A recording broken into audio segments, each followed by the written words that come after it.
आप सभी कक्षा 7 के विद्यार्थियों का स्वागत है हमारे चैनल में। आज के इस वीडियो में आपके लिए लेके आए 8th ग्रेड अभ्यास पुस्तिका कक्षा 7वीं का अध्याय 8 पादप में जनन। ओके, चलो अध्याय जल्दी से शुरू कर देते हैं।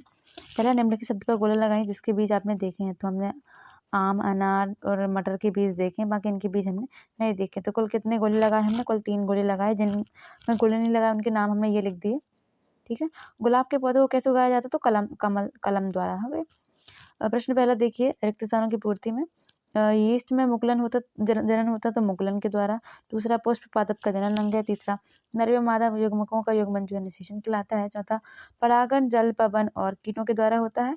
पांचवे का आंसर रहेगा भ्रूणों के। प्रश्न में पहले का उत्तर देखिए, सही विकल्प में पादप में लैंगिक जनन अंग है तो पुष्प। दूसरा, निम्न में से बीजाणु उत्पन्न करने वाला एक पादप है तो यह है फर्न। अगला प्रश्न तीसरा, द्विलिंगी पुष्प में नर एवं मादा युग्मक पाए जाते हैं तो एक ही पुष्प में। चौथा, सजीवों में जीवन चक्र के सही पदक्रम को छांटिए तो यह है डी ऑप्शन, जन्म, वृद्धि, प्रजनन, उसके बाद मृत्यु हो जाती है। पांचवा देखिए, पुष्प के विभिन्न भागों में से कौन सा भाग नहीं है? तो केवल चौथा, स्त्री केसर। ठीक है। छठवा देखिए, दिए गए जीवन चक्र में सही जीवन चक्र है तो अंडा के बाद कैटरपिलर बनता है, उसके बाद प्यूमा, उसके बाद तितली का जन्म होता है।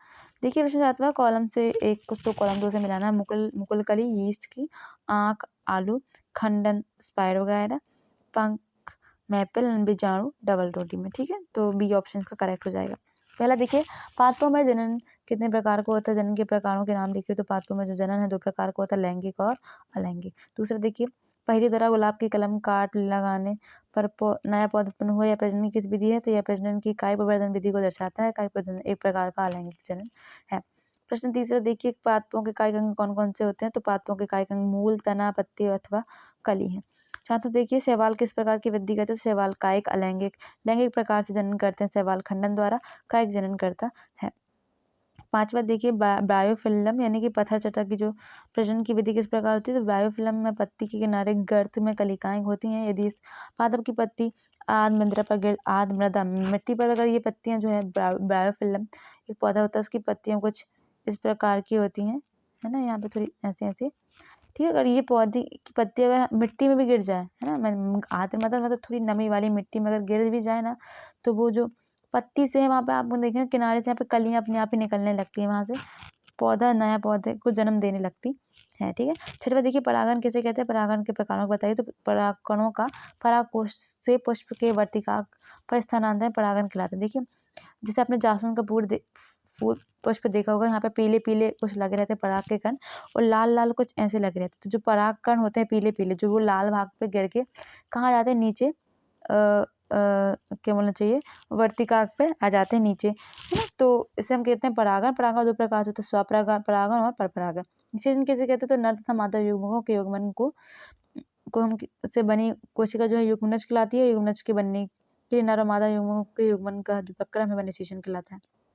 नौवा देखिए, एक लिंगी और द्विलिंगी पौधों का उदाहरण लिखिए। तो एक लिंगी पौधा है ककड़ी पीता, द्विलिंगी है टमाटर और बैगन। पुष्प के नर एवं मादा जनन अंगों के नाम लिखिए। तो पुष्प का नर जनन अंग है पुंकेसर और मादा अंग है अंडप, कार्पल या अंडाशय। गुड़हल के पुष्प का चित्र बनाकर नर मादा युग्म को बताना। तो गुड़हल के पुष्प में 2 लिंगी पुष्प होते हैं, नर और मादा। एक लिंगी पुष्प दोनों एक ही पादप पर उपस्थित हो सकते हैं अथवा भिन्न भिन्न पादपों पर भी पाए जा सकते हैं। तो ये देखिए आपका गुड़हल का पुष्प।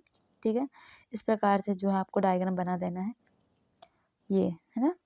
बार बार देखिए, निषेचन द्वारा एवं बीज निर्माण की विधि का सचित्र वर्णन कीजिए। तो ये इस प्रकार का आपको डायग्राम जो है आपको अपनी पुस्तक बना। देखिए यहाँ पे डायग्राम आपको पूरा नहीं दिख रहा होगा, तो आप क्या करेंगे, अपनी पाठ्य पुस्तक से इसका नाम डायग्राम बनाएंगे और लिखेंगे। निषेचन के पश्चात अंडाशय फल में विकसित हो जाता है, जबकि पुष्प के अन्य भाग मुरझाकर गिर जाते हैं। परिपक्व हो जाने पर अंडाशय फल के रूप में विकसित हो जाता है। बीजांड से बीज विकसित होते हैं।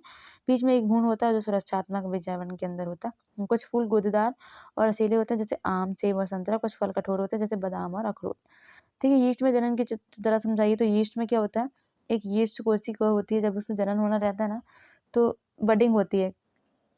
तो इसके जो अंदर का ये मटेरियल है ना, पहले तो ये ऐसे होते होते थोड़ा सा बाहर निकलने लगेगा, फिर ये कोशिका इसको ऐसा घेरने लगेगी। ठीक है, फिर ये एक अलग ही बन जाएगा। ठीक है, ऐसे बना लेगा और बनाने के बाद जो है जो कोशिका से बिल्कुल अलग हो जाते हैं, कुछ इस प्रकार, है ना, श्रृंखला बनाकर अपनी अलग हो जाते हैं। तो ये जो ये नई चीज़ बनी, ये बिल्कुल ऐसी सेम ऐसी कोशिका बन जाएगी, ये दूसरा सेम ऐसी कोशिका बन जाएगी, तीसरी सेम ऐसी कोशिका बन जाएगी, फिर इसी प्रकार ये लोग जनन करेंगे और अपनी संख्या जो है बढ़ाएंगी। तो यीस्ट में कोशिका से बाहर निकलने वाले छोटे बल्ब जैसे प्रबोध जो है मुकुल या कली कहलाता है। मुकुल क्रमशः वृद्धि करता है, जनन कोशिका में से विलग होकर नई यीस्ट कोशिका बनाता है। नई यीस्ट कोशिका विकसित होकर परिपक्व हो जाती है और फिर नई यीस्ट कोशिकाएं बनाती है। कभी नवीन किधर गया, कभी नवीन मुकुल से नए मुकुल विकसित हो जाते हैं, जिससे एक मुकुल श्रृंखला बन जाती है। यदि यह क्रम चलता रहे तो कुछ ही समय में बहुत अधिक हमें यीस्ट कोशिकाएं प्राप्त हो जाती हैं।